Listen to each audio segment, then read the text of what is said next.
To increase sales using Microsoft Dynamics 365, start by creating an account using your Microsoft account information, either through a subscription or a free trial.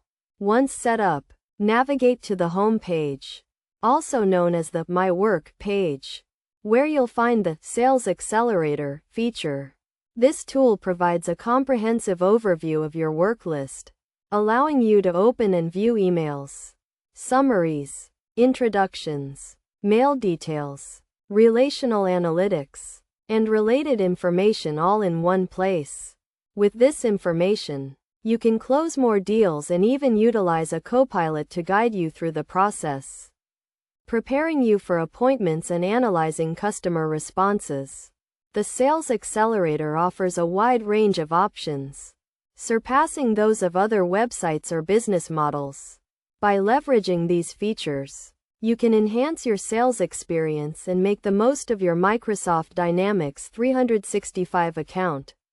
The platform's capabilities make it an invaluable tool for streamlining sales processes and improving overall performance.